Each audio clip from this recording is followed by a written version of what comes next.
खुरमजई ma'am Manipur मरुब पाव खर ma'am पीजरके आम पाउदा खुराइद school अनि सुचिंद्रो की कांगबुना थुगाइरमले साव हाइब मफमद सादना सारोइदब मफमद साबगी थुगाइबनी सुचिंद्रो खुराई असेंबली कंस्टिट्यूएंसी की हैग्रु मखोंग अमसुंग खोमी डॉक्टर नौना सागलकप स्कूल अनि असेंबली कंस्टिट्यूएंसी असिगी एमएलए लेसांगथेम सुचिंद्रो मसामग यावना मियोय कांगबु अमना एक्सकार्बेटर सिनादुना ngasi nungtil pung ani rom tarakpada matamda thugairamle school थुगाइबी थौदोदु यानिंगदब फोंदोलन खुराई एफयूसी की president ngakam ibe tombina paumishing haili nga ki school sing chawklanaba thorangi makada school sagalingei da MLA masamag yawba kangbu ama laklaga tuairam basi nungaite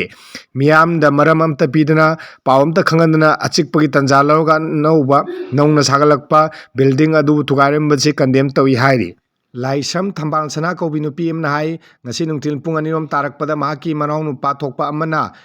MLA की कांगबू लालगा school थुगारे हाइना पाव खंगलके ngasi cell help group की मेरा पाइबी ma'am Pulga लेबनिना मफम अदुदा लाके तंजादुदा MLA सुचिंद्रो the खोमी दोक Rome the गाड़ी ma'am अमगा लोइना लेबु उके मान school थुगारी बुदुगी मरम हंगे हाइदा मनाता चंगसिंग के अदुबो यौगदो खदा ngar कांडे MLA सुचिंद्रो दी मागी गाड़ी तोंकलगा थौकरे फोंदोके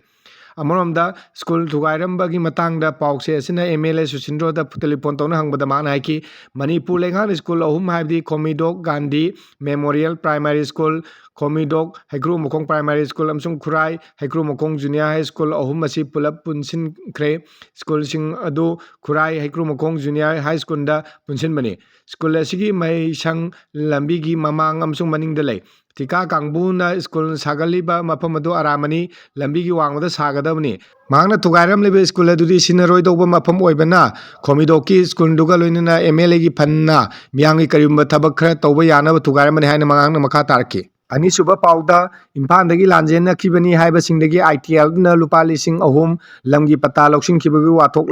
लागले इम्फालदगी लांजेन खिबा कुकी सिंगी लन तुमगाक सेनगनी हाइदुना indigenous tribal leaders forum ITLF ना मियोय क्यादगी लुपा लिसिंग अहुम अमदी लमगी पत्ता लौसिंग क्रेहबी वाथोक लागले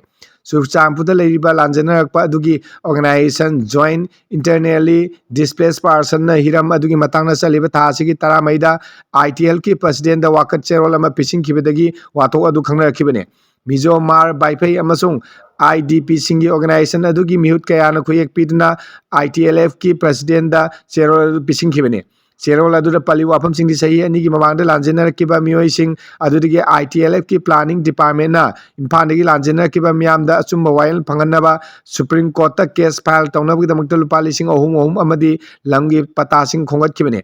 प्लॉट नत्रगा लंगी पता अमममदा हारिबा सेंफमसिंग अदु लौखिबने लाइबक थीबदी सही अनि हेलाबा फाउदे हिरम अदुगा मरी लेनना कईगुंबा मसक थोकपा थबक अमता लौखलकपै ममी तादे ओइरगलिबा फिबा मदु लांजेनरिबा मियोय सिंग अदुदगी खोंगतखिबा सेल अमदी पतासिंग अदु सबसाबा मरी मखोंग खंगन बियो हारि पिसिन खिबसे सांगसिंग अदु कनागी मखुत्ता लेबिनो लांजेनरिबा सिंगदगी खोंगतपा सेंफमसिंग अदुना कनाना पाइबगे नत्रगा करम हिरमदा सिनखरबगे हाइना हंके हारिबा वांगसिंग असी हंजेना हंगाबसु ngasi फाव वाफम अंता फोंगदोकना तुमिना लेसिंखरे मराबु ट्रिबल लांजेनरिबि मियोयसिंग अदुदा कनागुंबा मियोय खरना अरान ममोंगदा लमजिंग लब्रा नत्रगा मरी लेनबा डिपार्टमेंट अदुना मखोयबु खुलाय ओना सिनरब्रा हाइबगी चिंगनबा लेरे हाइरि